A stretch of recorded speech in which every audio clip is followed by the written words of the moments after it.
The Haunting of Hollow Brook. When the Johnson family moved into the old farmhouse on Hollow Brook Road, it felt like the start of a new chapter. The house was secluded, surrounded by snow-covered woods, with creaky charm and plenty of room for their two kids, Ellie and Sam. It seemed perfect for the holidays, but even on that first day, the air inside the house felt heavy, like it was watching. Ellie noticed it first. Her room was colder than the rest of the house, even with the heater cranked to its limit. That night, she woke up to the sound of whispers. Faint but unmistakable, they seemed to come from the walls. The next morning at breakfast, Ellie poked at her cereal. "There are kids here," she said quietly. Paul chuckled. "Maybe you were dreaming, kiddo." But Sarah frowned.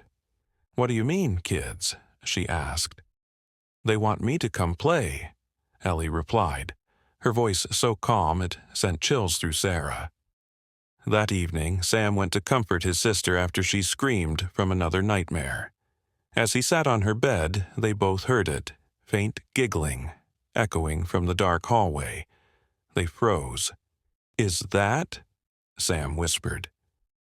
Ellie nodded, gripping his arm. In the morning, Sarah and Paul dismissed their fears. "It's an old house," Paul said. "Creaks, drafts, it's normal." But soon, even the adults couldn't ignore the strange occurrences. Toys Ellie and Sam hadn't unpacked appeared in the living room. A small ball rolled down the stairs, bouncing softly as if pushed by an invisible hand. One night, Sarah found Sam sitting at the kitchen table, staring at a jack-in-the-box. "Where did you find that?" she asked. "It wasn't me," Sam whispered, not taking his eyes off the toy. "It just showed up." Paul tried to reassure everyone, but deep down, even he felt it. Something was wrong. The worst of it came from the basement. The door would creak open on its own, revealing a staircase descending into blackness. Sarah swore she could hear faint sobbing whenever she passed it. Finally, Sarah decided to investigate. Armed with a flashlight, she crept down the stairs. The air grew colder with each step, and the sobbing grew louder, echoing around her. The beam of light flickered, and then she saw them.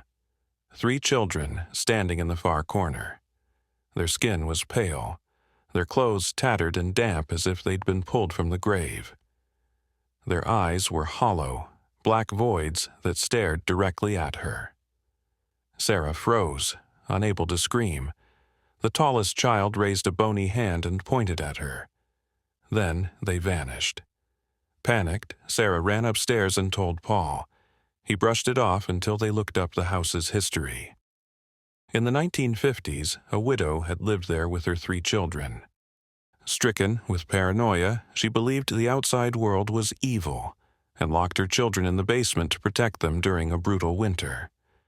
By the time anyone discovered them, the children had frozen to death.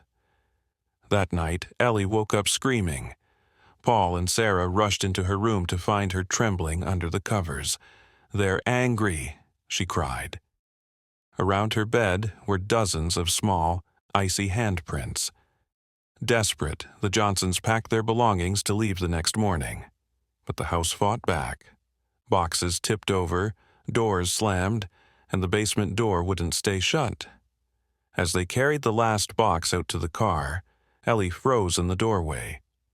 "They don't want us to go," she said, staring back at the house. Sarah and Paul ignored her and drove for miles until the farmhouse was far behind them. They moved into a new place, hoping the nightmare was over. For a while, it seemed to be. But then, strange things began happening again. Ellie started setting out toys in her room, claiming they were for her friends. The soft giggling returned, echoing down the hall at night. One morning, Sarah found an old toy train sitting on Ellie's dresser. It was covered in dust, the same one they had left behind in the farmhouse. One evening, as Sarah tucked Ellie into bed, she noticed a shadow in the corner of the room. It was small, the size of a child. "They're here, Mommy," Ellie said with a wide grin. "They want to play with you now." The shadow moved closer, and Sarah's breath caught in her throat. The last thing she heard before the lights went out was a child's voice whispering in her ear, "You'll never leave us." Years later, when a new family moved into the farmhouse on Hallow Brook Road, they found a dusty box in the basement. Inside were old weathered toys. Scrawled on each one were the names Ellie, Sam, Sarah, and Paul.